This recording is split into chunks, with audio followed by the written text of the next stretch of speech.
आज हम सैर करेंगे पाकिस्तान की खूबसूरत तरीन सियाहती सड़कों की। अस्सलाम वालेकुम, ग्रिप ऑन ट्रिप का नया एपिसोड। और आज के एपिसोड में हम करेंगे रोड ट्रिप। और रोड ट्रिप भी पाकिस्तान की सबसे मशहूर सियाहती सड़क मरी रोड का। मेरा सफ़र आज शुरू हो रहा है एबटाबाद से। बेसिकली मरी रोड एबटाबाद से शुरू होता है और ये नथिया गली मरी से होता हुआ रावलपिंडी तक जाता है। मेरा आज का सफ़र है नथिया गली तक और हम देखेंगे नथिया गली तक यहाँ पे कौन कौन से मशहूर सियाहती मकाम आते हैं, कौन कौन से व्यू पॉइंट्स आते हैं और सड़क की हालत कैसी है। और मैं आपको दूंगा कुछ गाइडलाइन साथ साथ। अभी सुबह का टाइम है और मैं सुबह इसलिए निकला हूँ कि ज़रा ट्रैफिक कम होगी और ज़रा हम सड़क को भी इंजॉय करेंगे। इस सड़क को देखने के लिए बहुत ज़्यादा मुझे मैसेजेस भी आए हुए थे। मरी रोड बेसिकली गलियात में से होके गुजरता है और जितनी भी मशहूर गलियाँ हैं वो इसी सड़क पे आती हैं, तो आप मेरे साथ रहिएगा।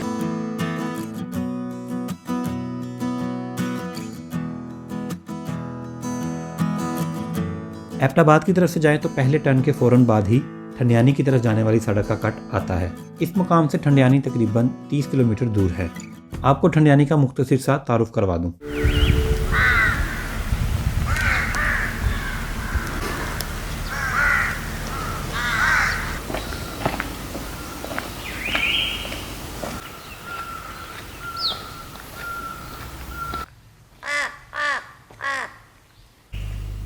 ठंडियानी इस रीजन का सबसे बुलंद मुकाम है।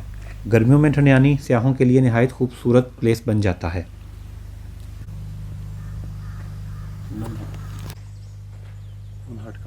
और ठंडियानी टॉप तक जाने वाला रास्ता भी निहायत दिलकश है। ऊपर दिए गए इस लिंक पर क्लिक करके आप ठंडियानी की सारी मालूमात ले सकते हैं। लेकिन अभी हम मरी रोड पर सफ़र कर रहे हैं तो चलें वापस चलते हैं।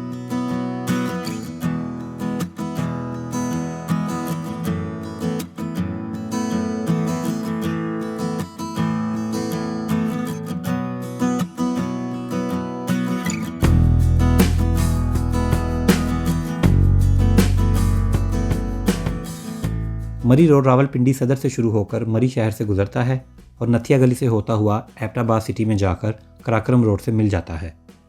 एबटाबाद से रावलपिंडी तक का ये सफ़र तकरीबन 140 किलोमीटर बनता है और मैं जाऊंगा नथिया गली तक, जो कि तकरीबन 36 किलोमीटर का सफ़र होगा।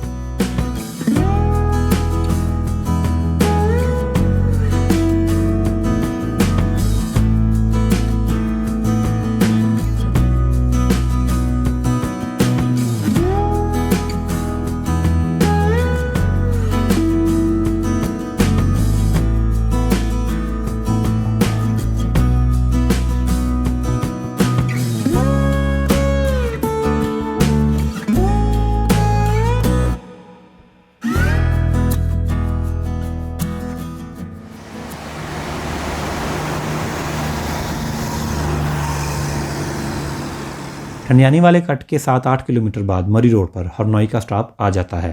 ये एबटाबाद के शहरियों का एक अहम पिकनिक स्पॉट है। यहाँ बच्चों के लिए एक बेहतरीन रिक्रिएशनल पार्क भी मौजूद है।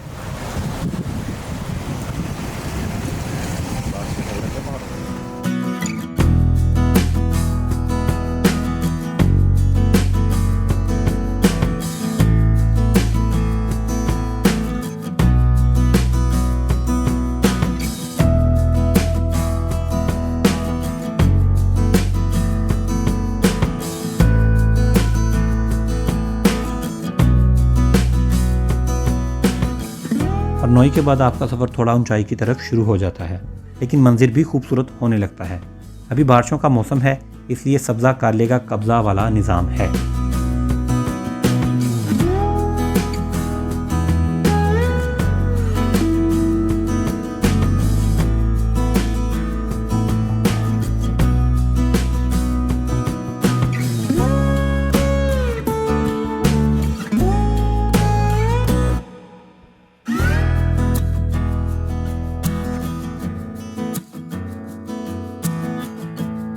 मरी रोड पर शेराबाद क्रॉस करने के बाद बांडी मेरा का स्टॉप आता है।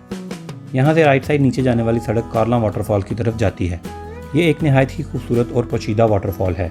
यहाँ जाना भी नहायत आसान है। आइए आपको इस खुफिया वाटरफॉल का मुख्तसर तारुफ करवाऊँ।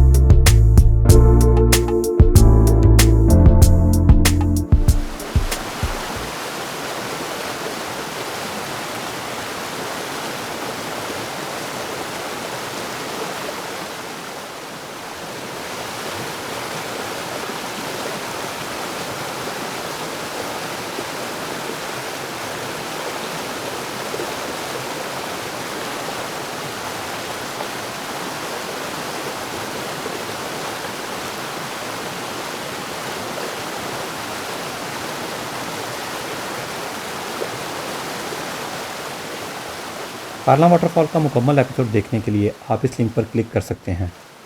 चलें अब वापस मरी रोड पर चलते हैं, जहां सब्ज़े ने अलग ही निज़ाम कायम किया हुआ है। सुभान अल्लाह।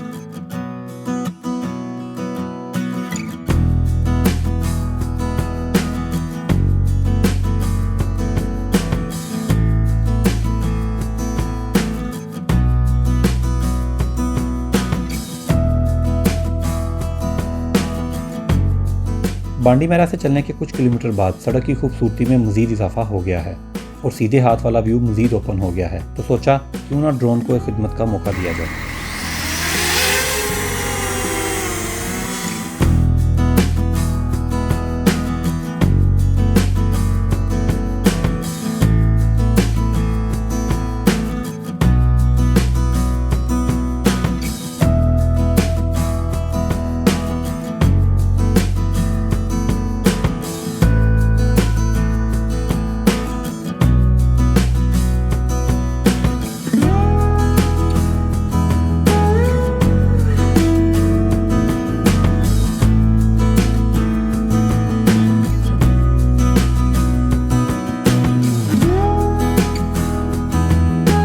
अभी हम बगनोतर पहुंच गए हैं। इसका मतलब ये है कि हम नथिया गली का तकरीबन आधा रास्ता तय कर चुके हैं। बगनोतर के बाद वाला रास्ता मज़ीद खूबसूरत हो गया है। सड़क से व्यू पॉइंट मज़ीद खुल गया है और बादलों की मौजूदगी ने इसको 4 चांद लगा दिए हैं।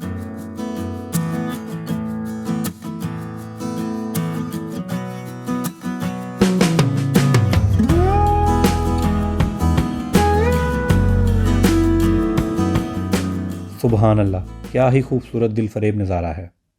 इस सीन की खूबसूरती ये डिमांड करती है कि ड्रोन को फिर खिदमत का मौका दिया जाए।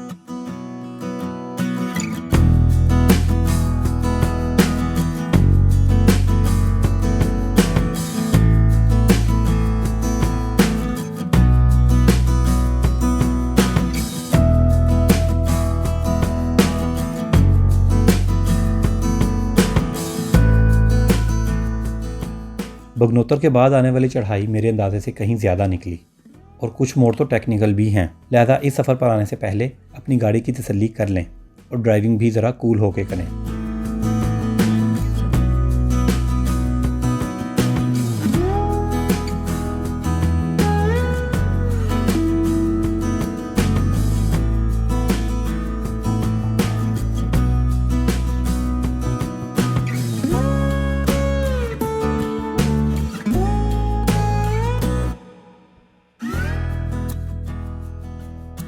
इस रीजन में बंदर बकसरत पाए जाते हैं। सड़कों पर बैठे ये बंदर लोगों से खुराक के इंतज़ार में हैं। वैसे महकमे की तरफ से इस बात से मना किया जाता है। इसके अलावा इस इलाके में चीता भी पाया जाता है।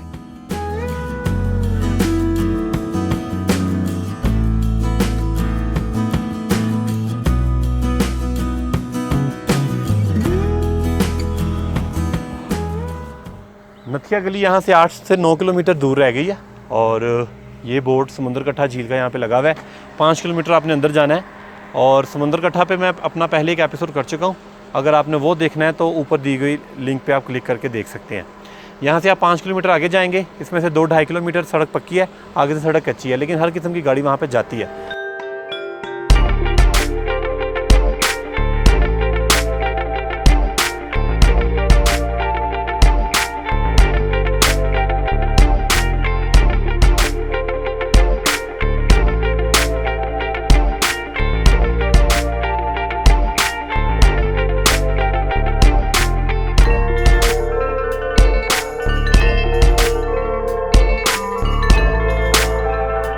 समंदर कट्ठा एक छोटी सी झील है और यहाँ फैमिलीज़ के लिए बहुत मज़े की एक्टिविटीज़ मौजूद हैं। ये मकाम भी मरी रोड के करीब ही वाक़या है। इसका रास्ता थोड़ा तंग है, लेकिन यहाँ हर किस्म की गाड़ी जा सकती है।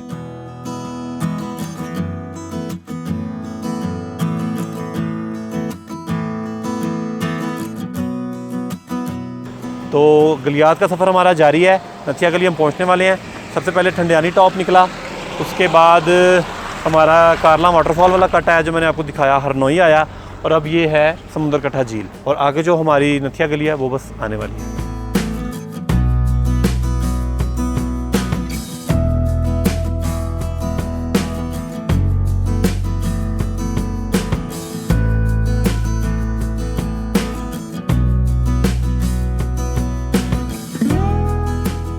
नथिया गली से 2-3 किलोमीटर पहले कालाबाग कैंटोनमेंट एरिया है। यहाँ एयरफोर्स मेस है जहाँ नहायत लग्जरी गेस्ट हाउसेज हैं और इसका व्यू पॉइंट भी नहायत शानदार है, लेकिन यहाँ जाने के लिए आपको आर्मी से परमिशन लेना पड़ती है।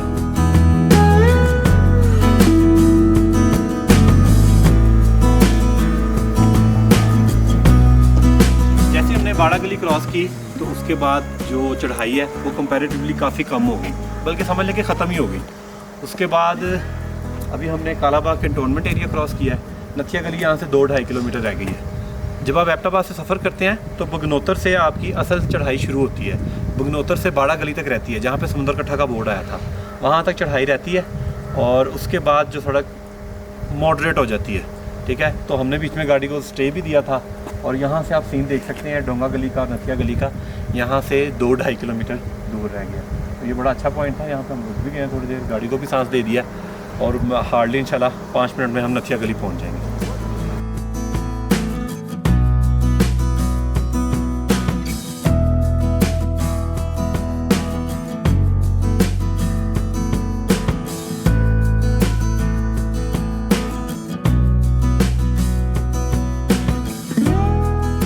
नथिया गली पहुंचने से पहले बादल हमसे पहले पहुंच चुके थे और एक ख्वाबी सा माहौल बन गया था, लेकिन बारिश थोड़ी तेज़ हो चुकी थी।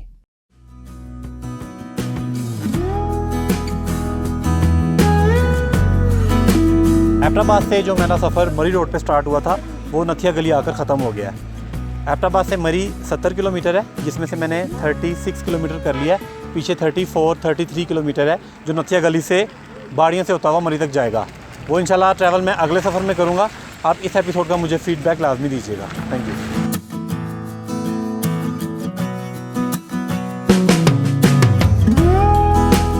गर्मियों में मरी रोड की खूबसूरती लाजवाब होती है। कमेंट करके बताइएगा आपको ये मेरा सफ़र कैसा लगा।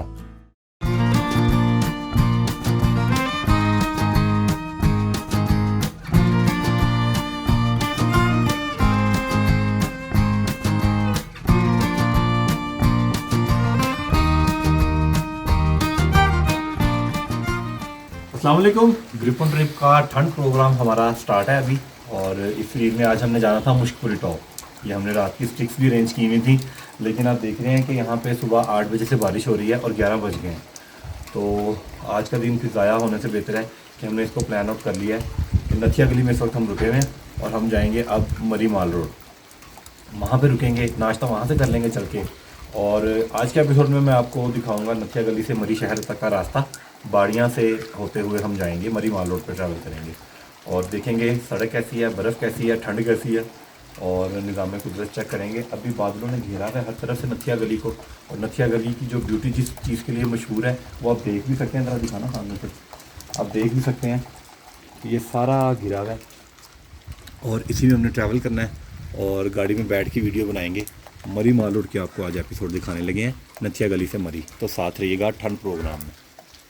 ग्रिप ऑन ट्रिप की ठंड प्रोग्राम सीरीज़ में आज मैं सफ़र करूंगा मरी रोड पर और जाऊंगा नथिया गली से मरी सिटी। मरी रोड सियाहती लिहाज से पाकिस्तान की मसरूफ़ तरीन सड़क है। मेरे इस सफ़र का कुल फासला तकरीबन 38 किलोमीटर बनता है, जिसे मैं तकरीबन 1.5 घंटे में तय करूंगा। नथिया गली से निकलने के बाद पहला स्टॉप डोंगा गली का आता है। डोंगा गली में पाइपलाइन ट्रैक, मुश्कपुरी टॉप और वाटर रिजर्व जैसी अट्रैक्शंस मौजूद हैं और ये गलियात रीजन की अहम और ख़ूबसूरत गली है। डोंगा गली के बाद मरी रोड पर अगला स्टॉप कूजा गली का आता है। यहाँ से बाएं हाथ मुड़कर आप खानसपुर और अयूबिया नेशनल पार्क का निज़ाम कर सकते हैं। कूजा गली के बाद छांगला गली का स्टॉप आता है। मरी आने वाले टूरिस्ट छांगला गली व्यू पॉइंट के लिए आते हैं और यहाँ छोटे छोटे फैमिली रिक्रिएशनल पार्क मौजूद हैं। मज़ीद आगे चलते हुए आप खैरा गली क्रॉस करते हैं और बाड़ियाँ के बाद आप पंजाब में दाखिल हो जाते हैं। बाड़ियाँ से मरी शहर का फासला तकरीबन 10 किलोमीटर रह जाता है।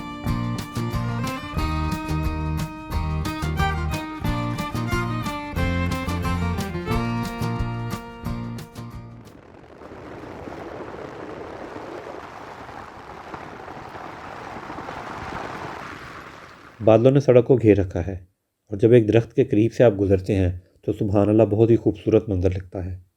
अभी मैं कैमरा हाथ में पकड़कर वीडियो बना रहा हूँ और सर्दी की शिद्दत इतनी ज़्यादा है कि महसूस नहीं हो रहा कि मेरा हाथ मेरे साथ भी है कि नहीं।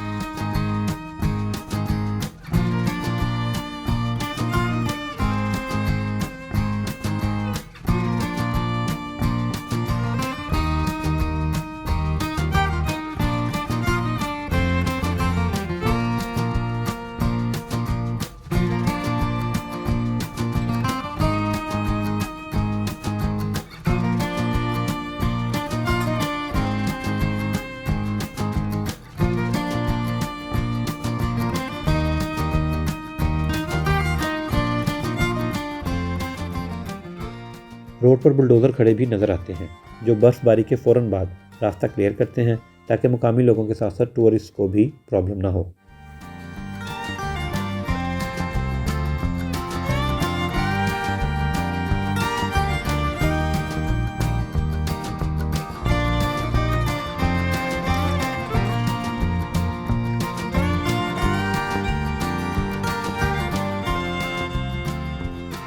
वैसे आपको बताता चलूँ, मरी रोड की खूबसूरती गर्मियों में अपने जोबन पर होती है। ड्राइविंग के शौकीन अफराद की ये फेवरेट सड़क है। गर्मियों में ये सड़क कुछ ऐसी दिखती है। मैं गर्मियों में भी इस सड़क पर एक वीलॉग बनाऊंगा।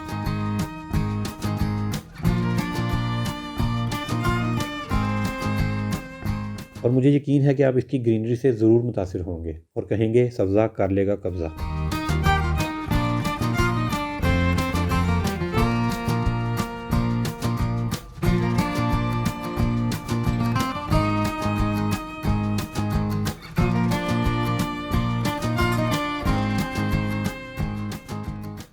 लेकिन अभी सर्दी है और हम लोग बर्फ़ के मौसम में सफ़र कर रहे हैं।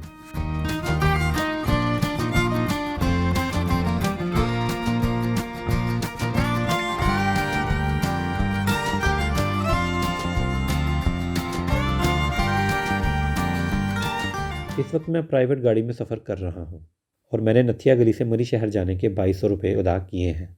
लेकिन अगर बर्फ़बारी शुरू हो जाए तो फिर रेट्स बादलों को चीरते हुए आसमान तक पहुंच जाते हैं और आपको बाइकॉट मरी वाले जुमले की समझ आ जाती है।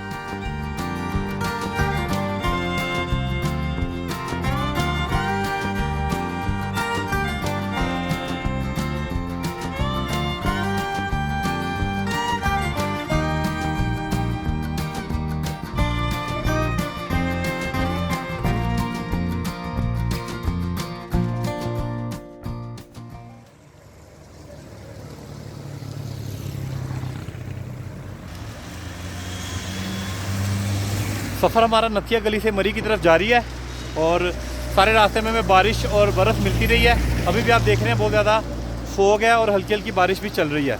आप मेरे पीछे देख सकते हैं, ऐ देखो यहाँ पे खैबर पख्तूनख्वा एंड हो जाता है।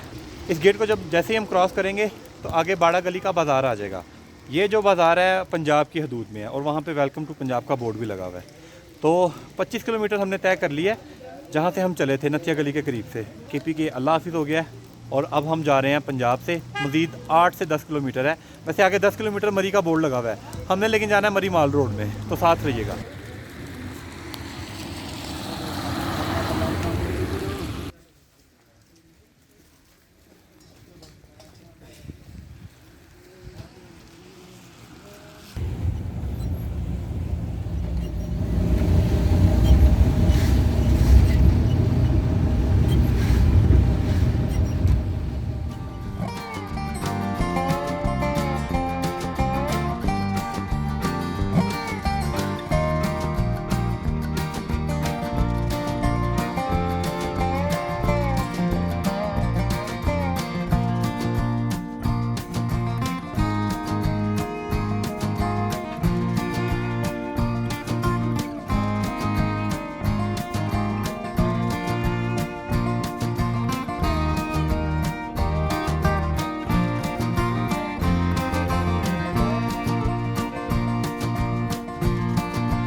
अच्छा, माल रोड पे आपको टैक्सी ड्राइवर गाड़ियों वाले मिल जाते हैं, इनके पास हर किस्म की गाड़ी आपको यहाँ पे मिल जाती है। नॉर्मली यहाँ से अगर आपने ट्रैवल करना हो तो यहाँ पे पतरियाटा चेयर लिफ्ट वाला सीन है और नीलम व्यू पॉइंट है, कश्मीर व्यू पॉइंट है। ये वो जगह मैं आपको बता रहा हूँ जो मरी माल रोड के करीब करीब है। वैसे आप यहाँ से नथिया गली, यूबिया और डूंगा गली भी जा सकते हैं। तो अभी माल रोड जो है मरी का वो बन जाता है, एक सेंटर पॉइंट बन जाता है। यहाँ पे अगर आप रुकते हैं तो आप दोनों जगह कर सकते हैं।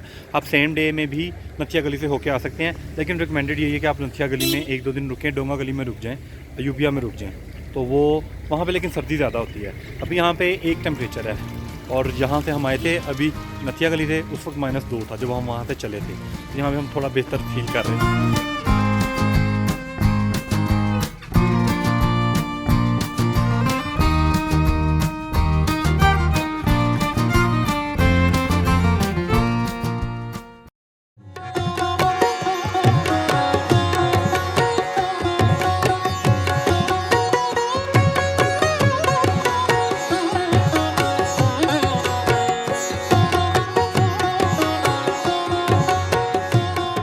अस्सलाम वालेकुम, ग्रिप ऑन ट्रिप का नया एपिसोड और मैं इस वक्त मौजूद हूँ नारान सिटी में।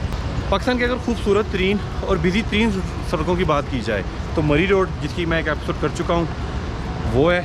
बहरीन कलाम रोड, उसके ऊपर भी मैंने एक एपिसोड किया हुआ है। और आज जो तीसरा एपिसोड मैं करने जा रहा हूँ वो है जी नारान बाबूसर रोड। ये सड़क बहुत ही खूबसूरत है और इसका सफ़र तकरीबन 70 किलोमीटर बनता है नारान सिटी से। और रास्ते में बड़े बड़े खूबसूरत पॉइंट्स आते हैं और मैं निकलूँगा इंशाल्लाह नारान सिटी से और जाऊंगा बाबूसर तक। वैसे तो जब आप शुरू करते हैं सफ़र बालाकोट से, मेरे ख्याल में तो लैंडस्केप तभी बदलता है और रोड तो ये बालाकोट से ही खूबसूरत हो जाता है बहुत ज़्यादा। बालाकोट से किवाई और फिर कागान एंड देन नारान तक जो असल खूबसूरती है वो नारान बाबूसर रोड की है। बहुत ही ज़्यादा लोग हैं जो सिर्फ बाबूसर रोड जाते हैं सिर्फ सराउंडिंग्स देखने। तो मेरी बड़ा वेट किया मैंने नारान का, क्योंकि 2 साल पहले मैंने नारान का टूर लगाया था और आज मैं अल्हम्दुलिल्लाह दोबारा नारान पहुँच गया हूँ। और इस सड़क के ऊपर मैं आज का वीलॉग करने जा रहा हूँ, जिसके लिए बहुत ही ज़्यादा दोस्तों ने मुझे कहा था कि नारान बाबूसर रोड भी हमें दिखाएं। आप एबटाबाद मरी रोड भी देख चुके हैं और बहरीन कलाम रोड भी देख चुके हैं और तीसरा रोड है नारान बाबूसर रोड, जो कि मेरा one of the favourite road है।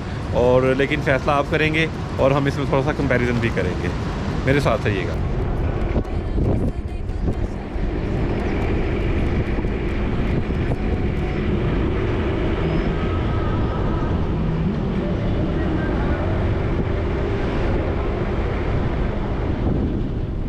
सुबह के 10 बजे हैं और नारान शहर से लोग सैफुल मलूक की तरफ या फिर बाबूसर टॉप की तरफ सफ़र कर रहे हैं। बहुत से वो लोग भी हैं जो स्कर्दू या हमजा के लिए नारान में रुके थे और वो अब बजरिया बाबूसर टॉप चिलास से होते हुए कराक्रम हाईवे की राह लेंगे। नारान से निकलते ही आपको रिवर राफ्टिंग की टीम सामान की सेटिंग करती नज़र आती हैं। पिछले कुछ सालों में रिवर राफ्टिंग भी नारान ट्रिप का एक अहम हिस्सा बन गई है। रिवर राफ्टिंग ना भी करनी हो तो ये पॉइंट खाली बैठने के लिए भी बेहतरीन है। सड़क माशाल्लाह बेहतरीन बना दी गई है। 2018 में कई जगह लैंडस्लाइडिंग हुई थी, जिसकी वजह से सड़क को काफ़ी जगहों से नुकसान पहुंचा था, लेकिन इसकी बेहतरीन मरम्मत कर दी गई है।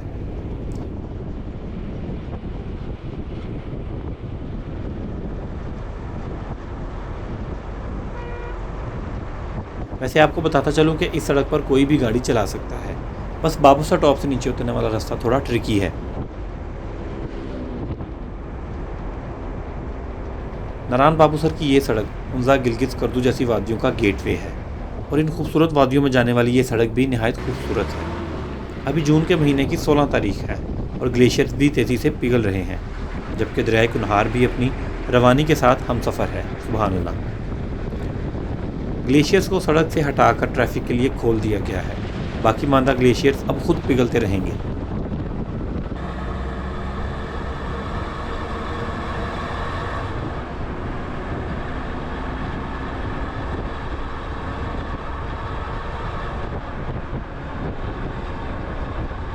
तो आज इंशाल्लाह सफ़र शुरू होगा नारान शहर से और ख़त्म होगा बाबूसर टॉप पर।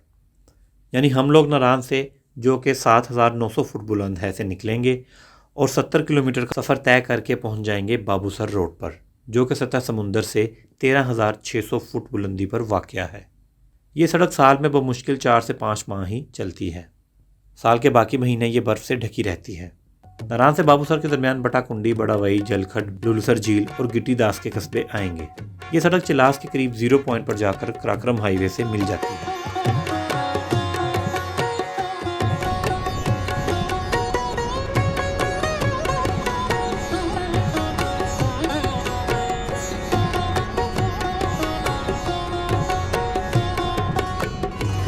बिना हुस्न को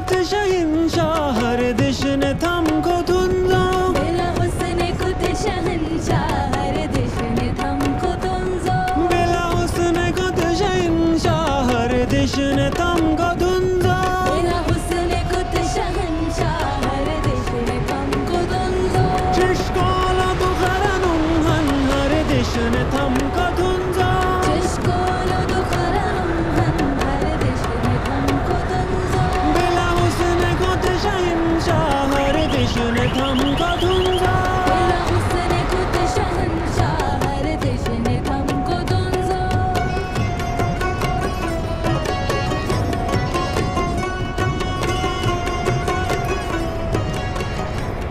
नारायण शहर से निकलने के बाद पहला कस्बा बटाकुंडी आता है, जो नारायण शहर से 20 किलोमीटर के फासले पर है। अगर मेरा मशवरा लें तो नारायण शहर में रुकने से कहीं बेहतर है कि आप बटाकुंडी में रुकें। यहाँ sukoon.com है। थोड़ी सी दुकानें हैं जहाँ ज़रूरत की हर चीज़ मिल जाती है, और सबसे अच्छी बात यह है ये एरिया शोर और रश से पाक है। Bila alien ya seiba, बागे Iram सिरिश्ते bila alien ya seiba, बागे रमज़रिस्ते। बिला उसने खुद शहंशाह, हर दिश ने थमको बटाकुंडी में दरिया पर पुल की तमीर की जा रही है, जिसका अल्टरनेटिव ब्रिज भी दिया गया है। जल्द ही कंक्रीट ब्रिज की तमीर भी हो जाएगी।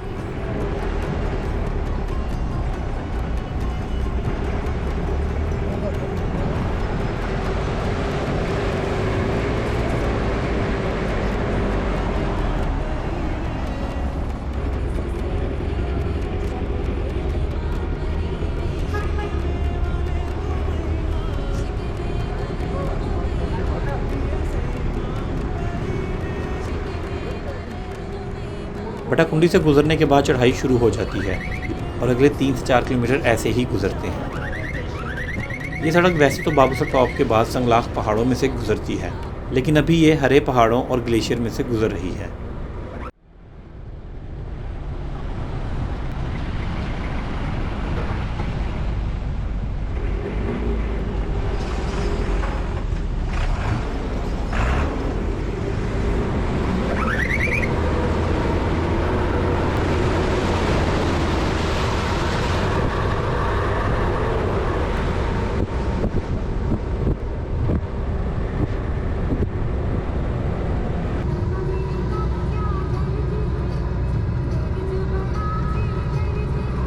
दरिया कुनहार के पानी की आवाज़ मुसलसल आपके साथ रहती है, चाहे वो सड़क से दूर भी हो जाए, और सड़क के तो क्या ही कहने हैं।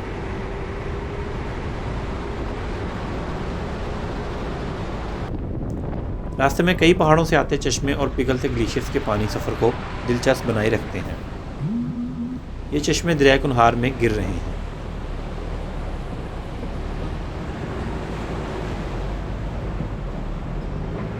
बड़ा वाई का पुल क्रॉस करने के बाद दरिया कुनहार आपके सीधे हाथ बहने लगता है।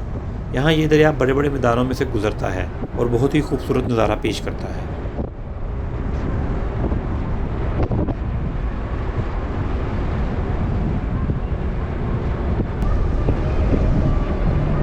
बड़ा वाई से आगे जलखड का मुकाम आता है। यहाँ आकर वादी खुल जाती है और सड़क से वादी का नज़ारा बहुत ही खूबसूरत लगता है।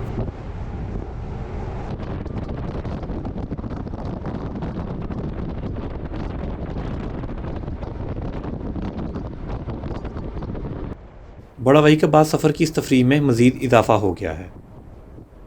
नारायण बाबूसर रोड के इस हिस्से की अक्सर फ़ोटोग्राफ़र्स तस्वीरें भी बनाते हैं।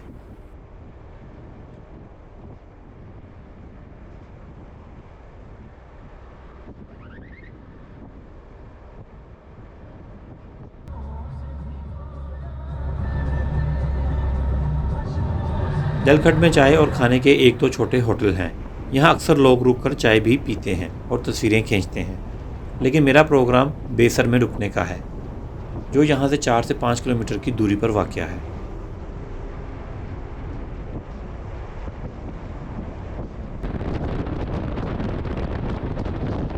बेसर में नाश्ते का प्लान है, लिहाजा यहाँ ब्रेक ली जाएगी। ये स्टॉप भी इस ट्रिप का एक हिस्सा है।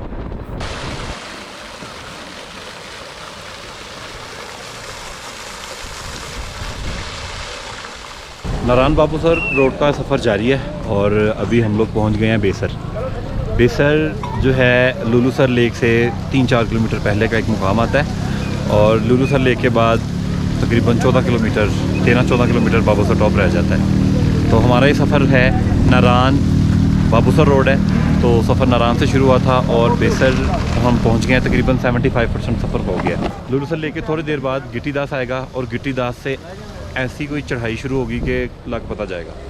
अभी हम लोग सुबह जल्दी निकल आए थे, नाश्ता नहीं किया और अभी चल के देखते हैं कि यहाँ पे नाश्ते में क्या बन रहा है और रेस्टोरेंट का क्या निज़ाम है। वैसे सीटिंग बहुत बड़ी है यहाँ पे। ये जी चिकन कढ़ाई है, चिकन कढ़ाई है जी, ज़बरदस्त माशाल्लाह जी। और ये भी चिकन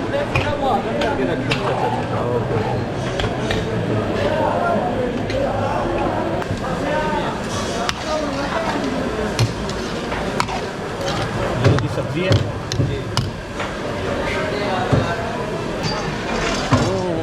सुभान अल्लाह। चिकन बिरयानी है, काबली पुलाव भी है। हाँ काबली पुलाव नहीं, अफगानी पुलाव, चिकन पुलाव। चिकन पुलाव।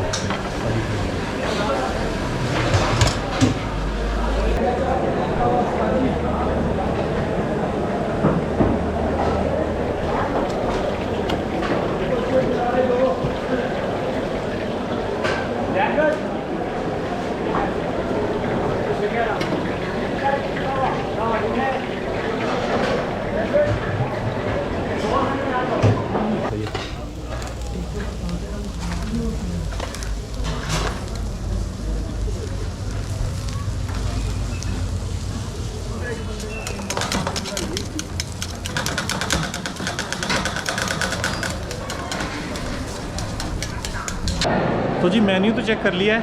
यहाँ पे बोंग पाए भी हैं और अफ़गानी पुलाव, बिरयानी, कढ़ाई, चाइनीज़ भी इवन के अवेलेबल है। बड़ा ही बेहतरीन और वाइड वैरायटी के साथ ये है रेस्टोरेंट। यहाँ पे आपको अच्छा खाना मिल जाता है। होटल ये बहुत प्यारा है। यहाँ पे जो लोग दूधी परसर लेक पे जाते हैं वो लोग यहाँ पे रात रुकते हैं। और यहाँ पे बेसिकली होटल नहीं है, तो इन्होंने यहाँ पे एक टेंट विलेज बनाया हुआ है। टेंट विलेज के ऊपर ये लोग आपको रात रुक के, लेकिन बड़ा बेहतरीन किस्म का, अभी मैं देख के आया हूँ। आप वहाँ पे भी रात रुक सकते हैं और उसके बाद आप ट्रैक कर सकते हैं। आप आगे जाना चाहें आगे जा सकते हैं। और यहाँ पे इतनी ज़्यादा फैमिलीज़ हैं और एक जस्ट लाइक मेला सा लगा हुआ है इस रेस्टोरेंट की वजह से माशाल्लाह। सुभान अल्लाह जी। मेन्यू आ गया है। ये माँ जी के हाथ के बने के पाए थे, इसमें से मैंने हड्डियाँ सारी निकलवा दी थी। और ये कमाल किस्म का खूबसूरत, इसकी जो खुशबू है अरोमा ज़बरदस्त है। और ये देखें दाल माश के ऊपर अदरक और हरी मिर्चों का छिड़काव किया जा रहा है। और साथ मज़े की बात यह है कि कुलचे जो है ना हमें वो बिल्कुल लाहौरी मिल गए हैं।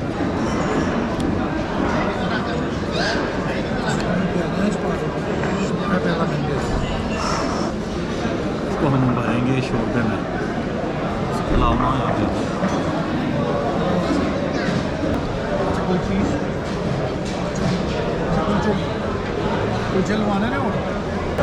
इस वक्त मुझे शदीद भूख लगी हुई थी और माशाल्लाह इतना को मज़ेदार पाए हैं। ये 3 दिन पहले मैंने कैन करवाए थे और ऐसे फ्रेश कैन किए हैं माशाल्लाह। उन्होंने भी बेहतरीन सिलसिला बन गया है। आपको घर से इतनी दूर सीरी पाए मिल जाएँ, ये तो है खाली पाए और कुलचा भी साथ वो वाला मिल जाए तो क्या ज़बरदस्त मज़ा आता है। सुभान अल्लाह, बहुत ही मज़ा आता है। ये आई होप कि आप देखने वाले भी ये शोरबा टेस्ट कर सकते हैं।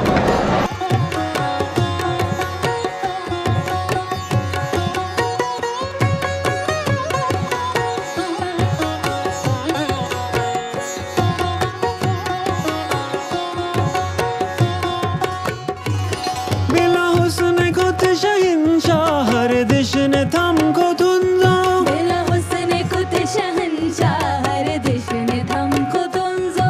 बिला हुस्न खुद शहंशाह हर दिश ने थमको धुंधा।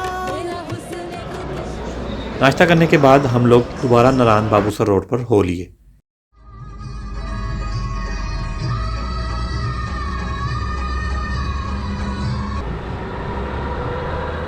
बेसर से निकलने के 4-5 मिनट बाद ही लुलुसर झील आ जाती है।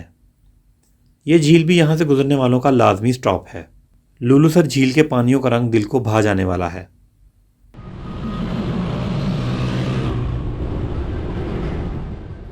इस सफ़र में कुदरत की मुसव्वरी से मुतासिर हुए बिना नहीं रहा जा सकता।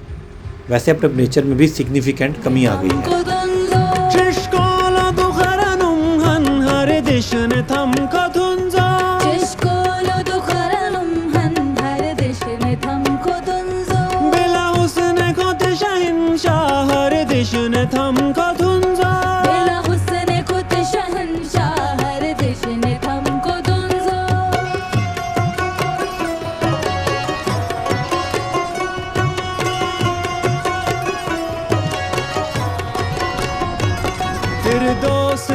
फरिश्त के जन्नत बिला हुंजो फिरदौस का फरिश्त के जन्नत बिला हुंजो। झील के बाद सड़क खुले मैदान में दाखिल हो जाती है और इस इलाके को गिट्टी दास कहा जाता है और यहीं से चढ़ाई शुरू हो जाती है। यहाँ आपको गाड़ी ध्यान से चलाने की ज़रूरत है क्योंकि सड़क पर ग्लेशियर्स भी पिघल रहे हैं और आप मुसलसल ऊपर की तरफ जा रहे हैं, इसलिए गाड़ी को कंट्रोल में रखना निहायत ज़रूरी है।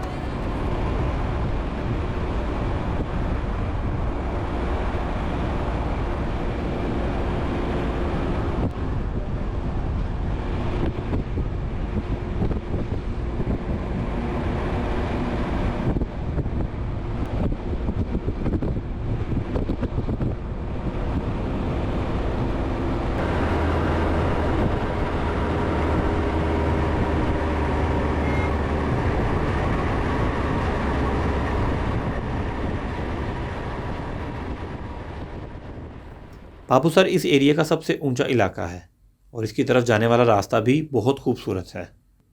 पहाड़ों का ऊपरी हिस्सा अभी तक बर्फ़ से ढका हुआ है जबकि दर्जा हरारत में मुसलसल कमी आती जा रही है। बहुत सारे लोग बाबूसर टॉप से ही वापस आ जाते हैं जबकि हुंजा स्कर्दू और गिलगित जाने वाले आगे चले जाते हैं।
यहाँ मौसम बहुत ही अनप्रिडिक्टेबल होता है, लिहाजा अपने साथ एक जैकेट लाजमी रखें।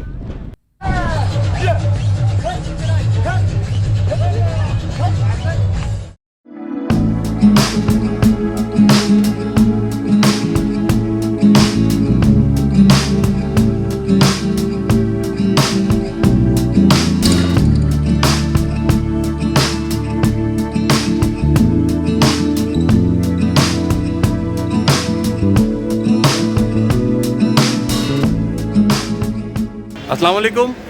सवाद पैराडाइज सीरीज़ में इस वक्त मैं बहरीन में हूँ और आज मैं ट्रैवल करूँगा बहरीन से कलाम।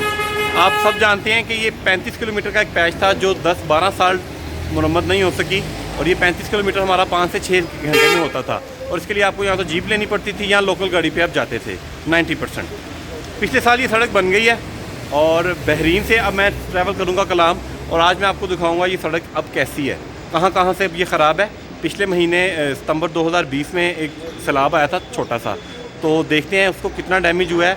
और फ़िलहाल ये बहुत बड़ी सहूलत है, जो लोग कलाम आ रहे हैं अपनी गाड़ी पे वो डायरेक्ट कलाम पहुंच रहे हैं और हार्डली 1.5 घंटे में 2 घंटे में। तो मेरे साथ रहिएगा।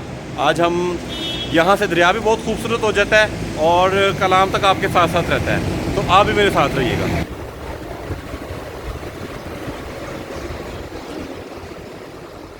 बहरीन वादी स्वात का एक अहम स्टॉप है। बहुत से लोग कलाम जाते हुए या वापस आते हुए यहाँ रात रुकते हैं। यहाँ टूरिस्ट के लिए सब सहूलियात मौजूद हैं।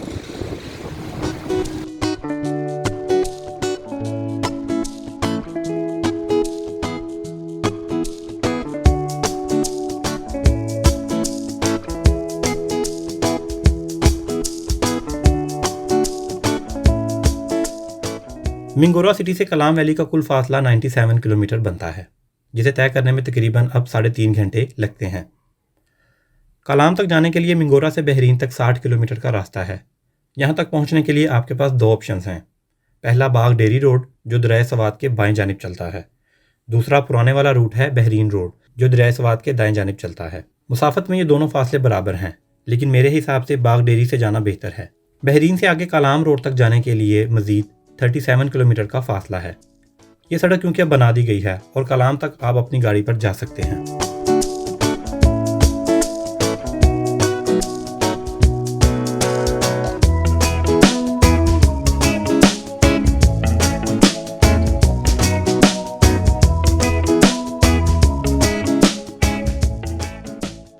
माशाल्लाह बहुत ही खूबसूरत और आरामदेह सड़क बनाई गई है और जो लोग यहाँ पहले सफ़र कर चुके हैं उनके लिए यकीन करना थोड़ा मुश्किल है कि ये कितनी बेहतरीन सड़क है और सेफ्टी के तमाम चेक्स को पूरा किया गया है।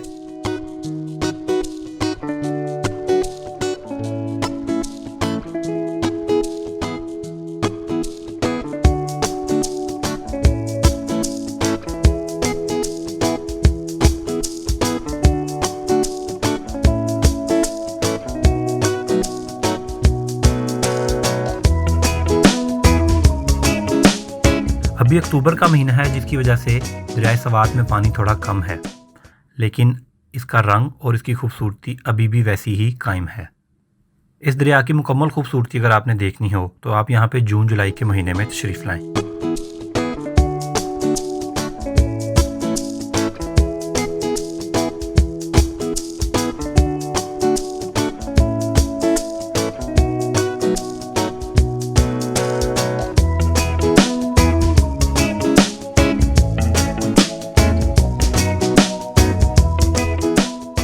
तो जब भी कोई ब्रिज आता है तो 20 से 25 मीटर का एक पैच आपको रफ मिलता है, लेकिन उसके बाद ही सड़क ठीक हो जाती है।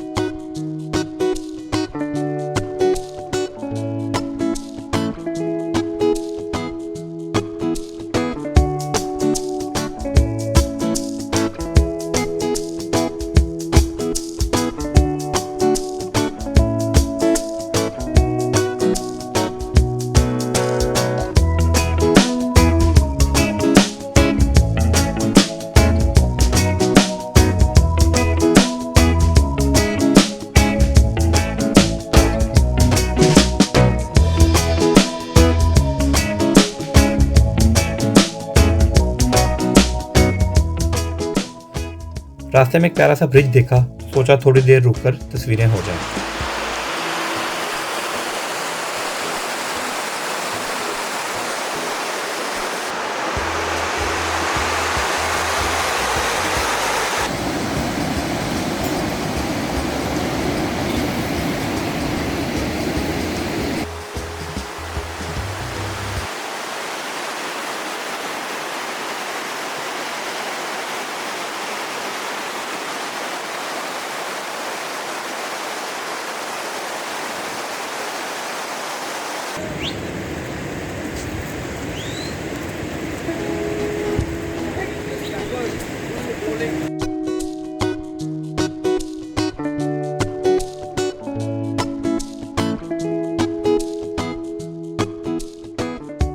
तकरीबन 18 किलोमीटर का सफ़र हो चुका है और यकीन माने बहुत खुशी हो रही है, क्योंकि पहले 35 किलोमीटर का ये सफ़र 5 घंटे में तय होता था और आप बहुत थक भी जाते थे।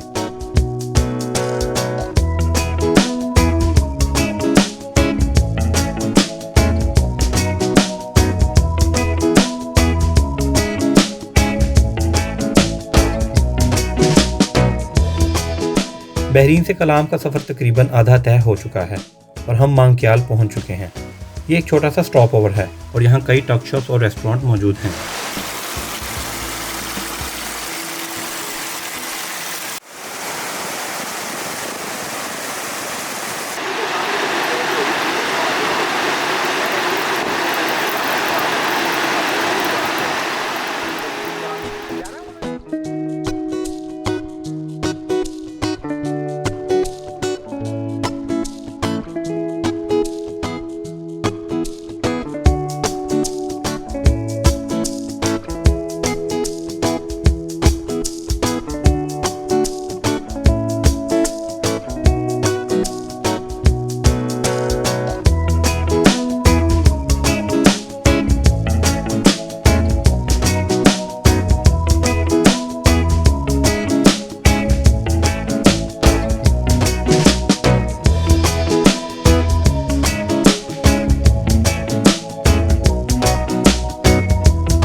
वादी सवात को अब सियाहत के हवाले से बहुत बूस्ट मिलने वाला है, क्योंकि पहले आपको इस्लामाबाद से मिंगोरा जाने के लिए 4.5 घंटे लगते थे और अब सवात एक्सप्रेस वे के बनने के बाद ये टाइम कम होकर 1.5 घंटे पर आ गया है और सड़क भी बेहतरीन बनाई गई है। सवात एक्सप्रेस की तफसीलात जानने के लिए आप ऊपर इस लिंक पर क्लिक कर सकते हैं। मिंगोरा से कलाम जाने वाली सड़क भी मुकम्मल तौर पर बन चुकी है, जिसके बाद 7 घंटों में तय होने वाला फासला अब 3-3.5 घंटे में तय होने लगा है।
सामने जो आप बड़ा सा पत्थर देख रहे हैं, 2010 के सैलाब में ये अपनी जगह से डिस्प्लेस हुआ था और इसकी बेस भी कोई ज़्यादा मजबूत दिखाई नहीं देती, लेकिन ये पिछले 10 साल से यहीं पे खड़ा है।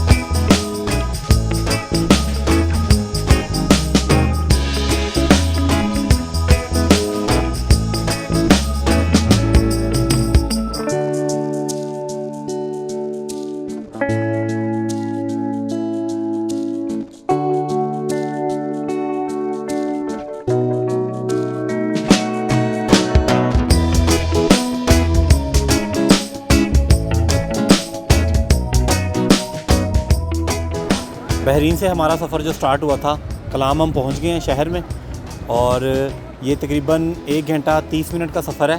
रास्ते में कोई 12 से 13 ब्रिज आते हैं, जो कि उनके पास का जो 25-30 मीटर का पैच होता है वो टूटा हुआ होता है। उनकी भी मरम्मत जारी है, जिसकी वजह से 1.5 घंटा लगा है 35 किलोमीटर को। अदरवाइज़ जब वो ब्रिज बन जाएंगे नेक्स्ट सीजन में, तो ये भी सफ़र जो ड्यूरेशन है वो भी 1 घंटे तक रह जाएगी।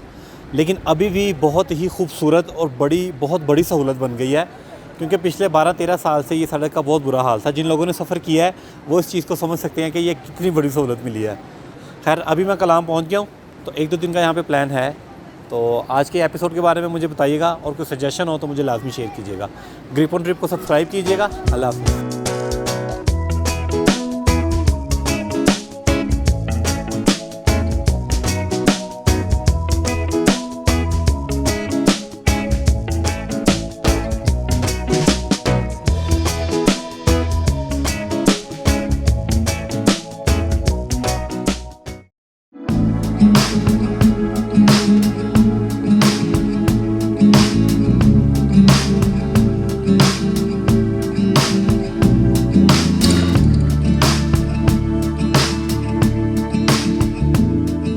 अस्सलाम वालेकुम। ग्रिप ऑन ट्रिप का नया एपिसोड, नई सड़क और नई मंजिल।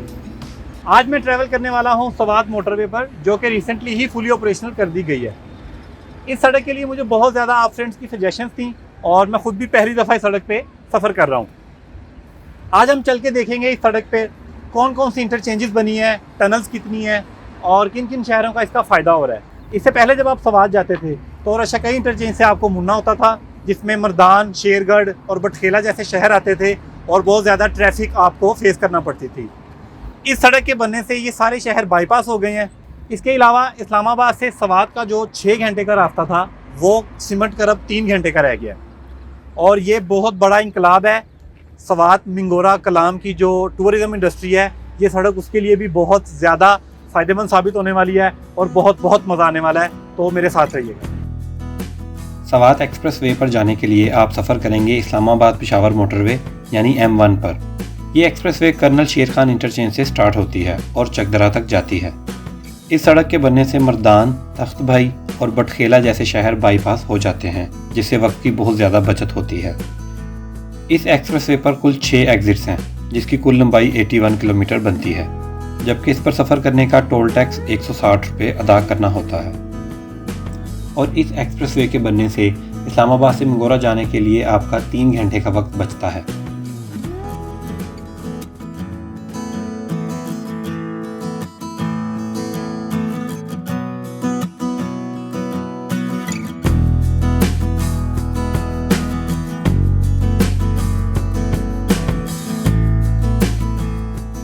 मेरा सफ़र कर्नल शेर खान इंटरचेंज से शुरू हो रहा है, जो कि M1 पर वाक़या है। ये सड़क क्योंकि अभी नई नई बनी है, इसलिए ड्राइविंग का अपना ही निज़ाम फील हो रहा है।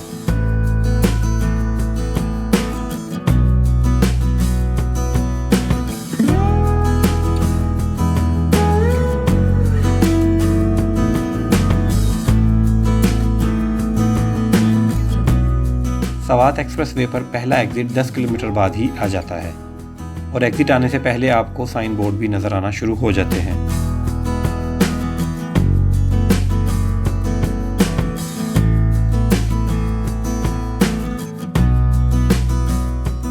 ये पहला एग्ज़िट दोबिया मर्दान जाने के लिए है।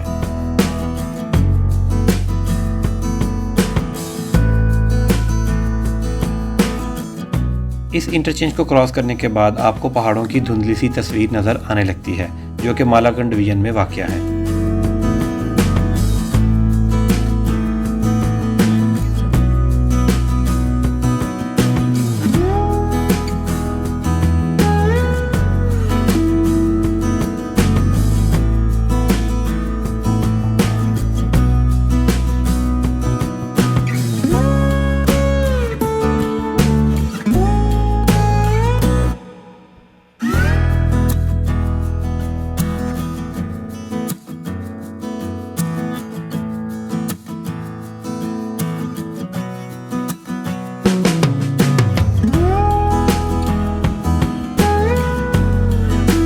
दूसरी इंटरचेंज के आने तक सड़क बल खाती हुई खेतों में से गुजरती है और इर्द गिर्द का माहौल मज़ीद खुशगवार बना देता है।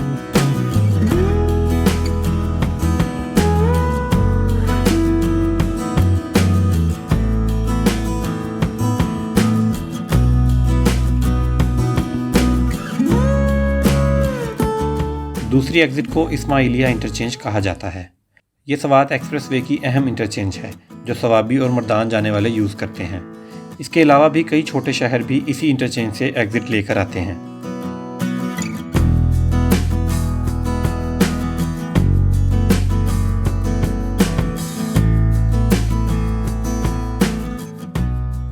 इस्माइलिया इंटरचेंज के बाद एक वैली सी बन जाती है।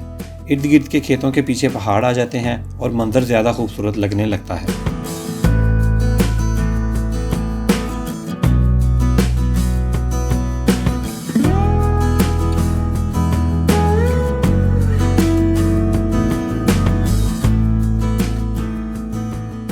सड़क का निज़ाम सफ़र के साथ साथ बेहतरीन होता जा रहा है और हम पहुंच गए हैं सवात एक्सप्रेसवे की तीसरी एग्ज़िट पर। यहाँ से बख्शाली और सावल ढेर जाने वाले एग्ज़िट हो जाएंगे।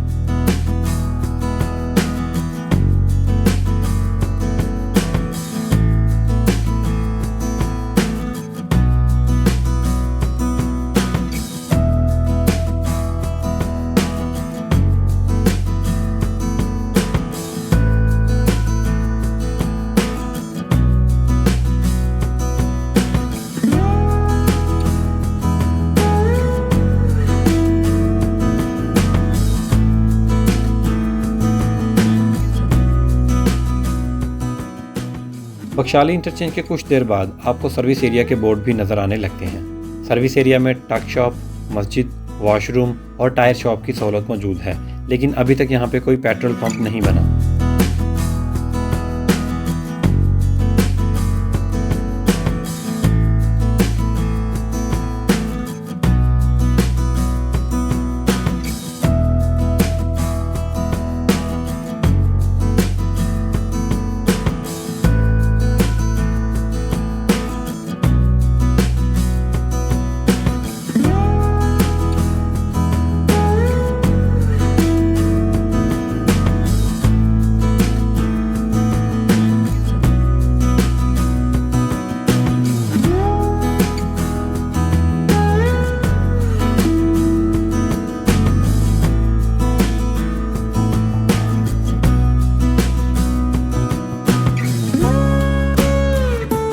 काटलंग सर्विस एरिया के बाद स्वात एक्सप्रेसवे का चौथा एग्ज़िट आता है। इस एग्ज़िट को इस्तेमाल करते हुए आप काटलंग और बाबूजई जा सकते हैं। इसको बाबूजई इंटरचेंज कहा जाता है।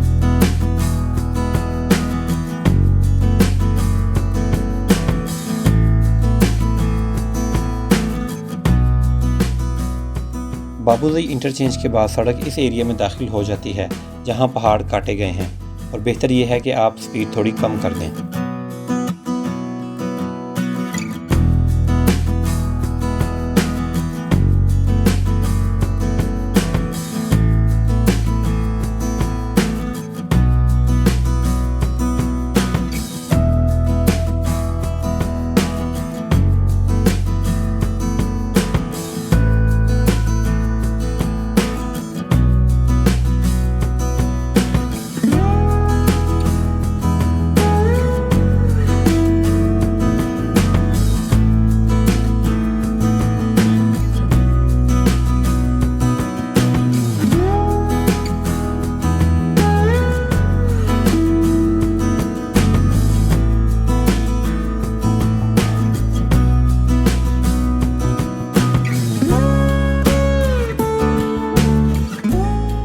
स्वात मोटरवे की 5वीं एग्ज़िट पलई इंटरचेंज है जो दरगई और बुनेर जाने वाले इस्तेमाल करते हैं।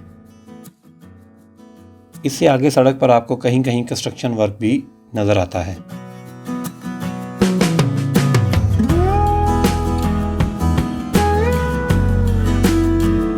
पलई इंटरचेंज के बाद स्वात एक्सप्रेसवे का वो हिस्सा आता है जो हाल ही में ओपन किया गया है।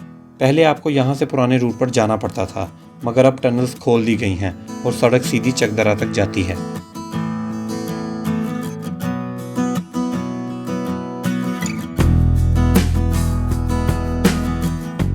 पहली टनल में लाइटिंग का काम अभी किया जा रहा है और ये कदरे छोटी टनल है।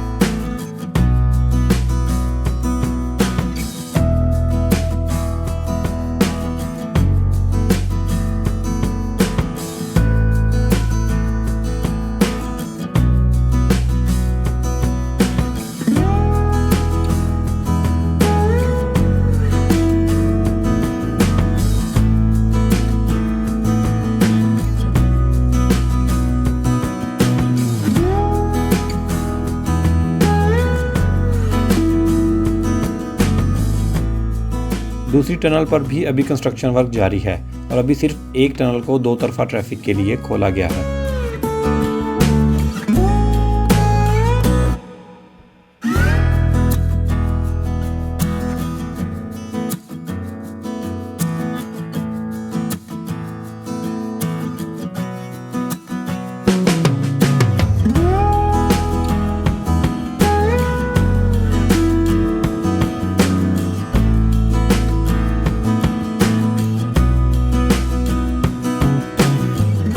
स्वात मोटरवे की तीसरी और आखिरी टनल सबसे लंबी है जो तकरीबन 2 किलोमीटर से ज़्यादा है। यहाँ एमरजेंसी लेन, फायर एक्सटिंग्विशर, एमरजेंसी कॉल जैसी तमाम सहूलियात दी गई हैं और अभी के लिए यहाँ की स्पीड लिमिट 15 किलोमीटर रखी गई है गाड़ियों के लिए।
स्वात मोटरवे का सफ़र मेरा चकदरा इंटरचेंज पर आकर ख़त्म हो गया। यहाँ से मैं आगे जाके राइट हो जाऊँगा, दरिया के साथ साथ तकरीबन आधे घंटे में मैं गोरा पहुँच जाऊँगा। M1 मोटरवे से जब मैंने कर्नल शेर खां इंटरचेंज से स्टार्ट किया था और चकदरा पहुँचने में नॉर्मली आपको 4.5 से 5 घंटे लगते थे, जिसमें बहुत ज़्यादा शहर भी आते थे जो मैंने आपको पहले बताए थे। अब ये सफ़र सीमेंट के तकरीबन 1.25 घंटे का रह गया है और नहायत खूबसूरत और बेहतरीन किस्म की सड़क बनी है। और रास्ते में एक सर्विस एरिया भी आया था, लेकिन अभी पेट्रोल पंप की सहूलत नहीं है और सर्विस एरिया ऑपरेशनल हो चुका है, जहाँ पे मस्जिद, वॉशरूम और आपको टक चॉप और खाने की सहूलियत दी गई है। और रास्ते में 3 टनल्स आई थी, एक लंबी टनल थी तकरीबन 2 किलोमीटर के करीब थी, बहुत ही खूबसूरत, और अभी वहाँ पे थोड़ा सा काम चल रहा है। तो सवाद एक्सप्रेसवे का सफ़र मेरा आज यहाँ पे ख़त्म हो गया है और मुझे बताइएगा आपको मेरा ये सफ़र और ये सारी इन्फॉर्मेशन आपको कैसी लगी।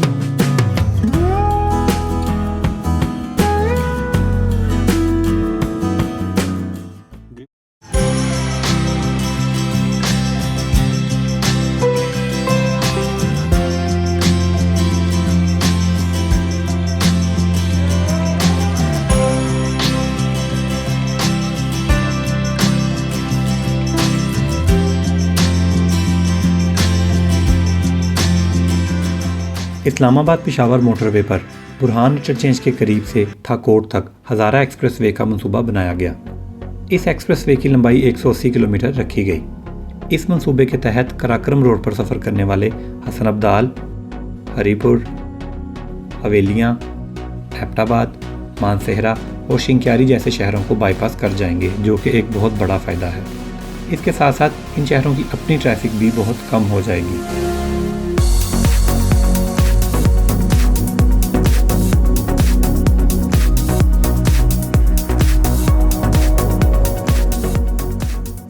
अस्सलाम वालेकुम। ग्रिप ऑन ट्रिप का नया एपिसोड और नया सफ़र, और आज का ये जो सफ़र है इसका बड़े अरसे से मैं इंतज़ार कर रहा था। हज़ारा एक्सप्रेस का वो पार्ट जो एबटाबाद से मानसेरा तक है उसे स्टार्ट कर दिया गया नवंबर 2019 में। तो ये बहुत बड़ी सहूलत हो गई है।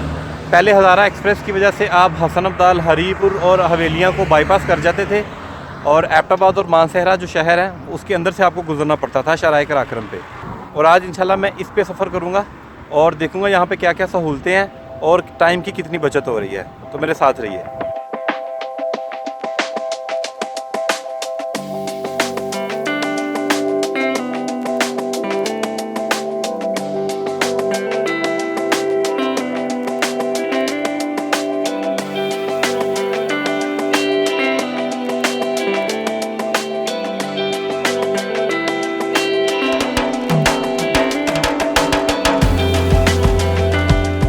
तीन साल पहले M1 से शाह मकसूद इंटरचेंज तक हज़ारा मोटरवे का 45 किलोमीटर हिस्सा मुकम्मल करके खोल दिया गया था। इस हिस्से के खुलने से हसन अब्दाल और हरीपुर शहर बाईपास हो गए थे। हाल ही में शाह मकसूद इंटरचेंज से मानसेहरा तक मज़ीद 50 किलोमीटर हिस्सा खोल दिया गया है, यानी मजमूई तौर पर अब तक हज़ारा मोटरवे का 95 किलोमीटर हिस्सा मुकम्मल करके आम ट्रैफिक के लिए खोला जा चुका है। मैं आज आपको शाह मकसूद इंटरचेंज से मानसेहरा इंटरचेंज तक खुलने वाली मोटरवे की सैर करवाऊँगा। तो चलिए बिस्मिल्लाह पढ़कर सफ़र का आगाज़ करते हैं।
ये इस हिस्से की पहली टनल है। इस इंतहाई खूबसूरत टनल की लंबाई तकरीबन 1.25 किलोमीटर है। इसमें रोशनी के लिए लाइटिंग और हवा के गुजरने का बेहतरीन इंतजाम किया गया है। डबल लेन इस सुरंग में छोटी गाड़ियों की हद रफ्तार 60 जबकि बड़ी गाड़ियों की हद रफ्तार 50 किलोमीटर फी घंटा तय की गई है।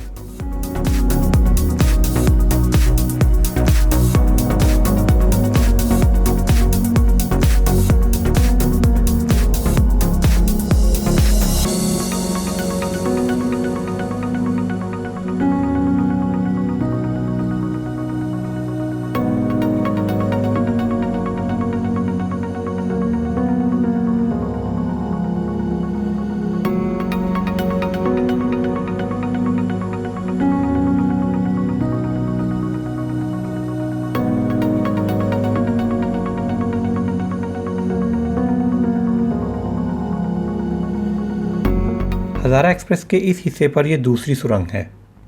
इसकी लंबाई तकरीबन 390 मीटर है। यहाँ भी रफ्तार वही 60 और 50 किलोमीटर है। अगर किसी वक्त सुरंग के अंदर लाइटें ना जल रही हों या आपको ज़्यादा रोशनी के लिए अपनी गाड़ी के लिए ज़रूरत पड़े तो आप हेडलाइट्स दिला सकते हैं।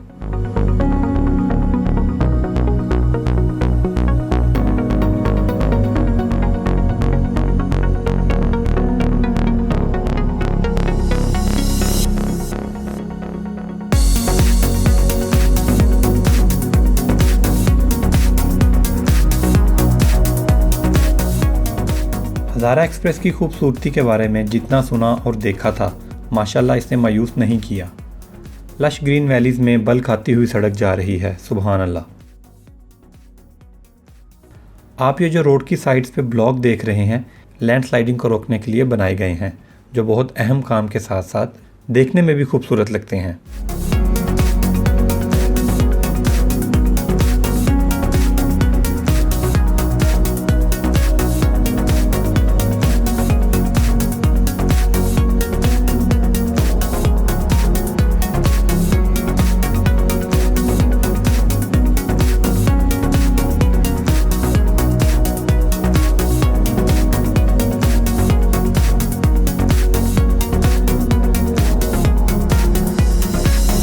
शाह मकसूद से हज़ारा एक्सप्रेस के ज़रिए मानसेहरा जाते हुए एबटाबाद के बाद सिर्फ एक इंटरचेंज ही रास्ते में आता है जिसे एबटाबाद मानसेहरा इंटरचेंज कहा जाता है और इसका करीबी शहर कलंदराबाद बनता है।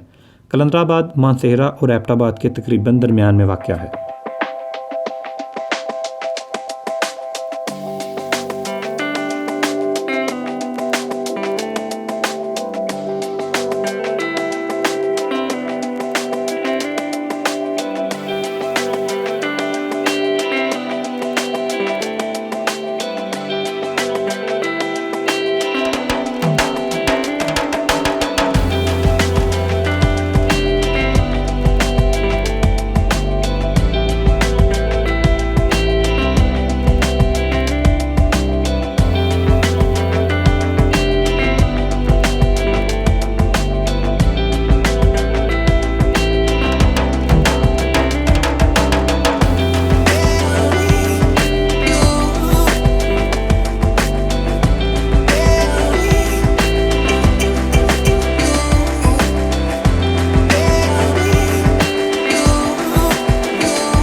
मानसेहरा पे आके मेरा ये सफ़र ख़त्म हो गया है। शाह मकसूद इंटरचेंज से मानसेहरा सिटी तक 50 किलोमीटर का पैच है जिसे रिसेंटली ओपन किया गया। आगे से ये सड़क थाकोट तक जाएगी। 80-85% उसका काम भी मुकम्मल हो चुका है। और शाह मकसूद से लेके मानसेहरा तक जब आप आते हैं तो रास्ते में एक सर्विस एरिया आता है, लेकिन वो अभी ऑपरेशनल नहीं हुआ, तो इट्स बेटर कि आप अपना फ्यूल वगैरह चेक करके निकलें। ये टोटल 50 किलोमीटर का सफ़र था। जो मेरा तकरीबन हार्डली 30 मिनट में हो गया। रास्ते में 2 टनल्स आई थी, एक लंबी टनल है, एक छोटी टनल है। वैसे बहुत ही ज़बरदस्त, बहुत ही खूबसूरत सड़क बनी है और इसमें ये एक फ़ायदा हो गया है कि आपको एबटाबाद और मानसेहरा जैसे बड़े शहर थे, नारान जाने वाले और कराक्रम रोड पर ट्रैवल करने वाले, उनके कम से कम 2 से 3 घंटे बच गए हैं। और इसके अलावा वो ट्रैफिक जो अनसर्टन थी, जिसका पता ही नहीं था, सिटी में मानसेहरा बाईपास पे आप फंस जाते थे, आपको उससे भी रिलैक्सेशन मिल गई है। हवेलियाँ इंटरचेंज से मानसेहरा तक का जो मैंने टूल पे किया है वो है 40 रुपये और रास्ते में सिर्फ एक सर्विस एरिया आया था, वो भी अभी ऑपरेशनल नहीं है। आप मुझे लाजमी कमेंट्स में बताइएगा आपको मेरा ये एपिसोड कैसा लगा। अल्लाह हाफिज़।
अस्सलाम वालेकुम। ग्रिप ऑन ट्रिप का नया episode highways and motorways of Pakistan की सीरीज़ में मैं नया एपिसोड लेके हाजिर हुआ हूँ और नाम है मेरा उमर भट्ट। और आज मैं ट्रैवल करूँगा पाकिस्तान की मसरूफ़ तरीन और ख़ूबसूरत तरीन सड़क मरी रोड का।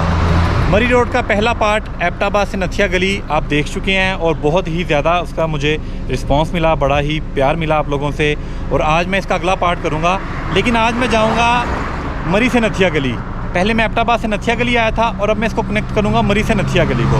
और हम देखेंगे रास्ते में कौन कौन से पिकनिक स्पॉट आते हैं, कौन कौन सी फेमस गलियाँ आती हैं और सड़क कैसी है, लैंडस्केप कैसा है, सब्ज़ा कैसा है। तो मेरे साथ रहिएगा।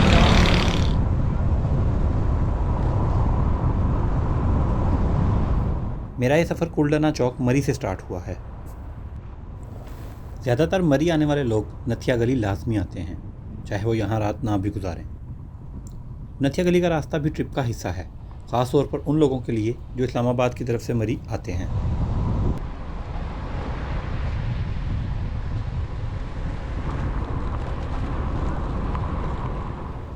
अभी जुलाई का स्टार्ट है और बर्फ़ मुकम्मल तौर पर ख़त्म हो चुकी है, इसलिए ग्रीनरी का निज़ाम भी हैवी हो चुका है।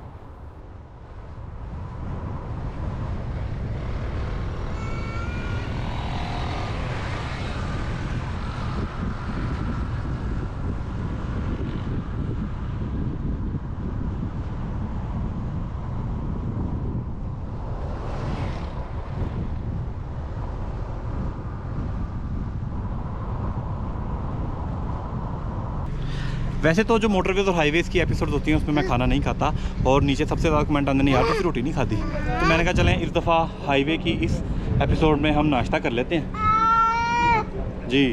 देखें जी, नोफ़ी पापा फुल लश पश रेडी और हेड्स टूवर्ड्स नथिया गली और बीच में होगा नाश्ते का एक छोटा सा ब्रेक और फिर हम इंशाल्लाह सारे साइट सीइंग करते हुए जाएंगे नथिया गली।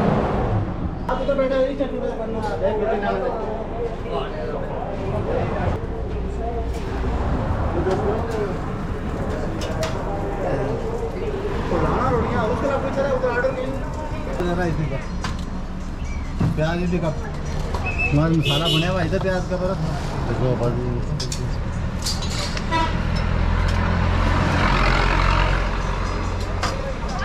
आओ जनाब आओ।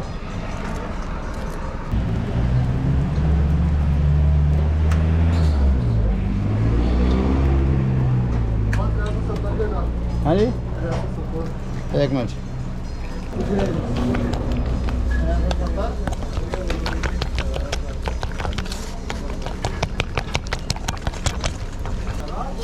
एक मिनट चले भी नहीं, आप मोरक चले अंडा चना है भाई, मोरक देखिए चने की प्लेट कर देना साड़ी थोड़ी चना कर दो। ठीक है। अब हम लेट हो जाए। दरियागरी कह रहे थे। दरियागरी खिदमत ही गैस लीक ਹੁੰਦੀ ਸੀ ਬਹੁਤ ਜ਼ਿਆਦਾ ਚੰਗੀ ਤਰ੍ਹਾਂ ਪਕਾ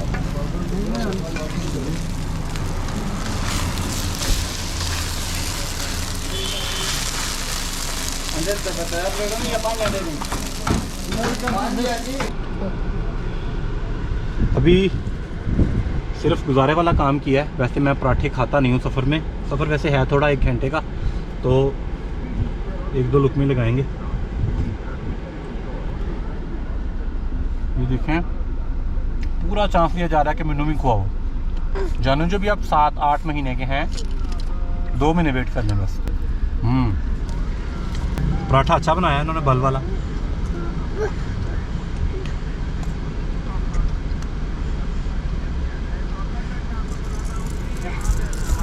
मैंने इसमें हरी मिर्चें और प्याज और टमाटर ज़्यादा सारे डलवाए हैं।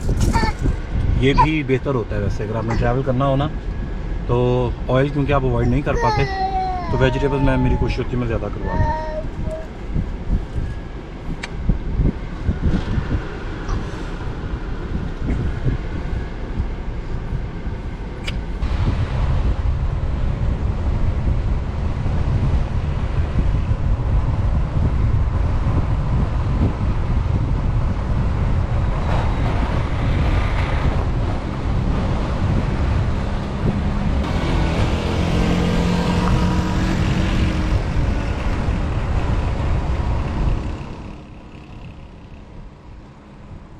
नाश्ते के बाद दोबारा सफ़र शुरू किया।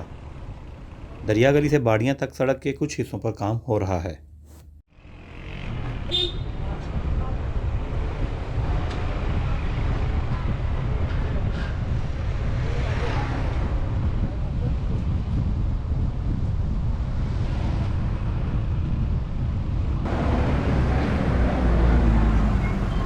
इस गेट को हम क्रॉस करेंगे तो केपीके में एंटर हो जाएंगे। पता है आपको, हमने मरी छोड़ दिया है जो कि रावलपिंडी की तहसील थी, और अब हम एबटाबाद में एंटर हो रहे हैं। ठीक है जी। ये जो पिछला आपने सारा बाज़ार देखा है, ये बाड़ियाँ बाज़ार था, ये पंजाब की हदूद में आता है। और ये जो पीछे मेरे आप दरवाज़ा देख रहे हैं, ये वाला ये केपीके की एंट्रेंस है मरी रोड पे। तो चलते हैं जी आगे। सड़क क्योंकि ऊंची नीची है, इसलिए ड्राइवर हजरात के लिए एक तफसीलन हदायत का बोर्ड भी लगाया गया है।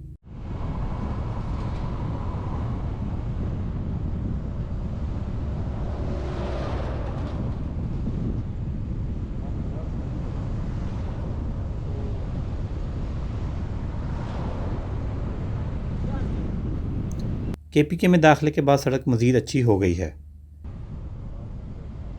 बाड़ियाँ बाज़ार से थोड़ा आगे जाएं तो टोल प्लाज़ा आ जाता है। यहाँ कार के लिए आपको 50 रुपये अदा करने होते हैं, जबकि लोकल्स के लिए एंट्री फ्री है।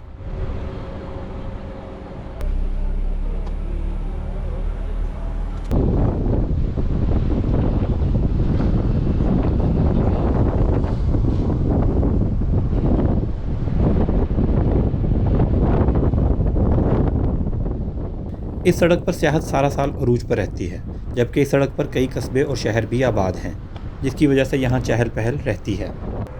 दरख्तों की माशाल्लाह बहुतात है, जिसकी वजह से लैंडस्लाइडिंग एरियाज़ बहुत कम हैं। और अगर कोई लैंडस्लाइडिंग एरिया हो भी तो उसका बोर्ड लाजमी आपको नज़र आएगा।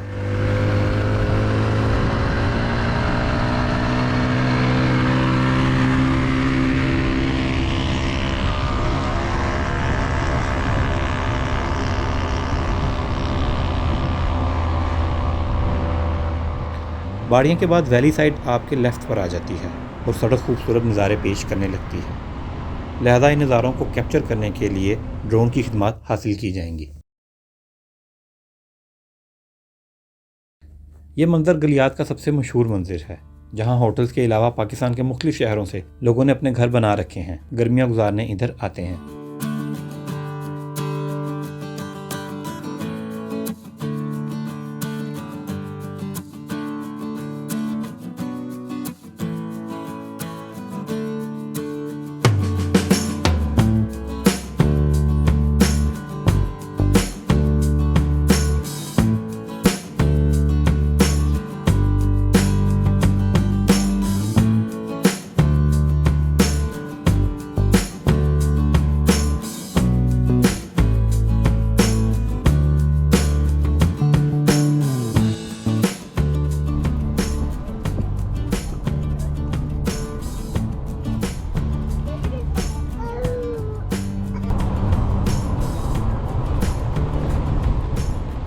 कूजा गली से सीधे हाथ जाने वाली सड़क आपको अयूबिया नेशनल पार्क ले जाती है, जहाँ फैमिली के लिए पिकनिक की बहुत सी एक्टिविटीज़ मौजूद हैं।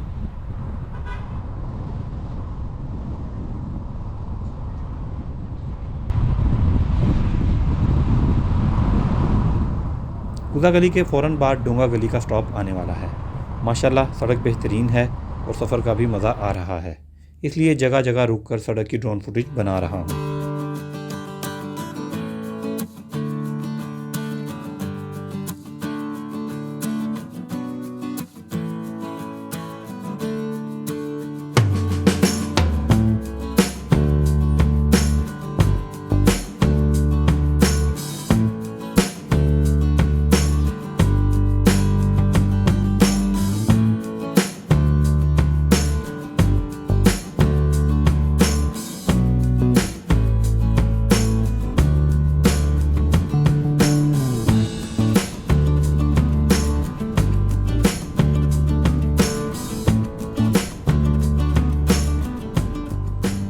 मरी से नथिया गली की तरफ सफ़र करें तो बाड़ियाँ के बाद केपी के स्टार्ट हो जाता है।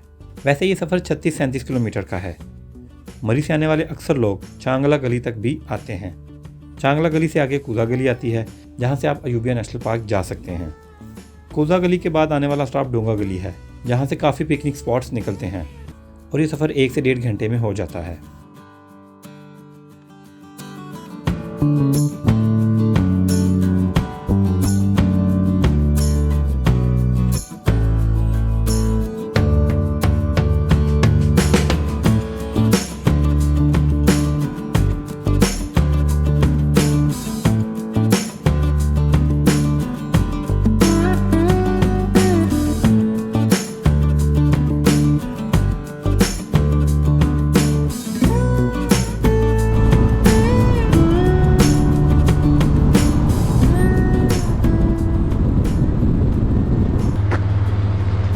मरी रोड का सफ़र जारी है और तो बहुत तेज़ है। ऐनक की गड्डी किधर गुआच गई है, छाँव में बैठ जाते हैं। हाँ ये ठीक है। तो डोंगा गली आने वाली है। डोंगा गली बड़ी ही मेरी एक फेवरेट जगह है, यहाँ पे मैं अक्सर रुकता हूँ। और लेकिन आज का जो निज़ाम है फैमिली के साथ है, तो मैं नथिया गली जा रहा हूँ। अभी 3-4 किलोमीटर डोंगा गली है और वहाँ से इतने ही किलोमीटर बाद नथिया गली आ जाएगी। बेहतरीन किस्म की सड़क है, सुबहान अल्लाह। और बाड़ियाँ क्रॉस करने के बाद सुबह चेंज हुआ था, तो सड़क भी ऐसे चेंज हुई थी कि निज़ाम बदल गया था, ज़िंदगी बदल गई थी। मैं यहाँ पे कोई भी अपनी गाड़ी लेके आ सकता है। हाँ गाड़ी की हालत अच्छी हो, थोड़ी सी बीच में चढ़ाई आ जाती है। और ये 32 किलोमीटर का सफ़र था, बड़ा ही खूबसूरत चल रहा है। 27 से 28 किलोमीटर हम कर चुके हैं और इसको एंड करते हैं चल के नथिया गली के बाज़ार में। मेरे साथ रहिएगा।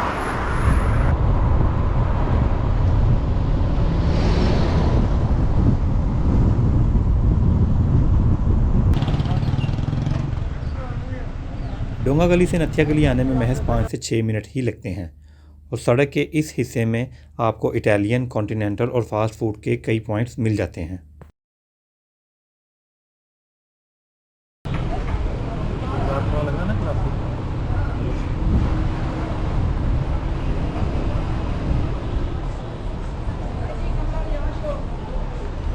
तो जनाब मैं पहुंच गया हूं नथिया गली। आप ये जो बोर्ड देख रहे हैं, यहाँ पे कोई 10 के करीब पॉइंट्स लिखे हुए हैं।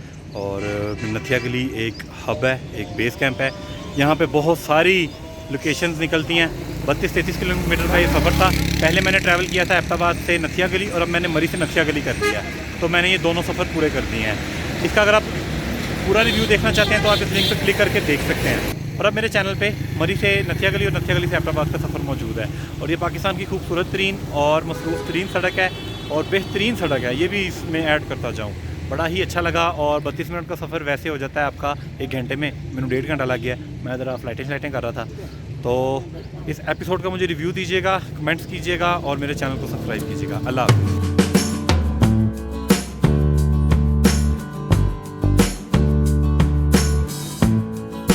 और अगर आप क्लियात में मौजूद पाकिस्तान का खूबसूरत तरीन ट्रैक देखना चाहते हैं, जहां फैमिलीज भी जा सकती हैं, तो यहां क्लिक करें। और अगर आप एबटाबाद शहर के बुलंद तरीन और ठंडे तरीन मुकाम की सैर करना चाहते हैं, तो यहाँ क्लिक करें। क्लिक ऑन ट्रिप में मेरे साथ रहें और मेरा चैनल सब्सक्राइब करें।